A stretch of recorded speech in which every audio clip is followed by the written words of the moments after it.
Advice is everywhere. The internet is full of it. It can be overwhelming, but it can also be freeing if it's offered as an invitation. That's why I love the preface, "Take what you need and leave the rest."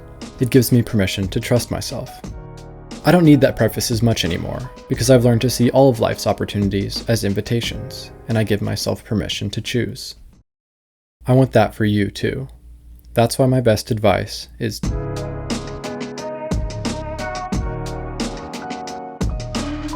let's start big picture and use that clarity to get actionable. Here's a snapshot of my current metaphysical musings. All of existence is both one thing and many things, like how a human is one human and also many cells. To see reality clearly requires seeing both, like 3D glasses, where both lenses combined create a third dimension and reveal more depth. This clearer picture allows you to see life's invitations more clearly and have the clarity to give yourself permission.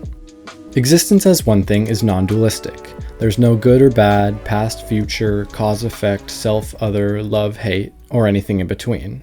There's only one thing: God, unconditionally present and infinitely inclusive. I call this the meta level. Existence as many things, the many level, is all about relationships. It's me meeting you as others. It's life lived in the weeds with all its messiness. Things are defined by their relationship to everything else and change as their relationships change. You exist on both levels. As God, you create your whole reality, and as an individual person, your whole reality creates you. Put the lenses together, and you, as a distinct expression of God, are both completely shaped by all that is around you and have complete freedom in shaping all that is around you. This co-creation between the many and meta levels is how we meet our needs. Life gives us lemons, we make lemonade. It's how we do what is good for us and how we do what we want. If we realize both levels of existence, we see that doing what we want is not just about us as individuals, but us as God and as every expression of God. We realize that others' needs are also our needs and are good for us. If we realize that each individual is a distinct expression of God, which includes you, then the balancing act between the give and take of life reaches this equilibrium, this rhythm where it's God giving and receiving, and so it becomes less about how much do I give and how much do I receive, and it just becomes kind of a flow in both directions. To fully realize this clearer picture isn't just to comprehend it mentally. To realize it is to make it real. When Neo takes the red pill, his work in the Matrix doesn't end. That's the moment it begins. So be like a shaman. Bridge the gap between worlds. Let's get actionable. Here are some tools that help me bridge the gap, do what I want, see life's invitations, and give myself permission. Number 1. Internal Family Systems Therapy, IFS, or parts work. The premise of IFS is that we have internal parts of ourselves that act like an internal family. We can map out our internal family and help our parts work together by listening to each of them.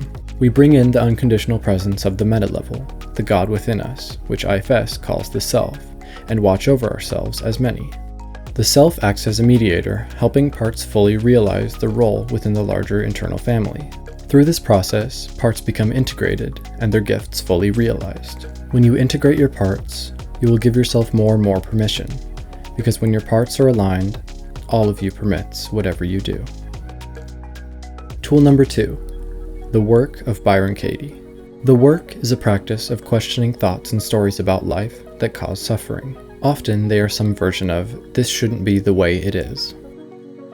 Could be anything from, this person should have treated me better, or this event shouldn't have happened, or I should be more wealthy, or I should be more healthy, or anything like that, which maybe that person should have treated you better. But the cost of believing that absolutely is you lose touch with the meta level and start fighting against God's will, which is really just you fighting yourself and creating more conflict.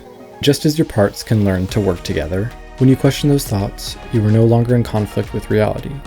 You accept it and become integrated with it.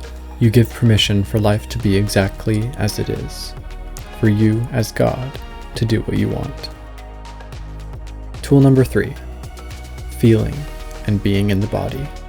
When you are in touch with your direct physical experience, there's less room for abstraction or stories about your experience. You give yourself permission to be, and any thought or story that comes up becomes an invitation, in which you have full permission to say yes or no to. To me, a useful story acts like a map to guide me back to my experience. The story of existence as both one and many is my map. It's the invitation I've chosen. The more we can stay in touch with our physical experience, the more we can align what we think and say with what we feel. With this integrity, we can more precisely do what we want. Once you listen to your parts, question your thoughts, and feel yourself, integration happens naturally. You put on the 3D glasses, look out into the world, and begin to see your place, your home, in the world of one and many. Seeing life's invitations and giving yourself permission to choose. Realizing what you want, seeing it, and making it real. And you can give others an invitation to do the same. The gift of an invitation to play.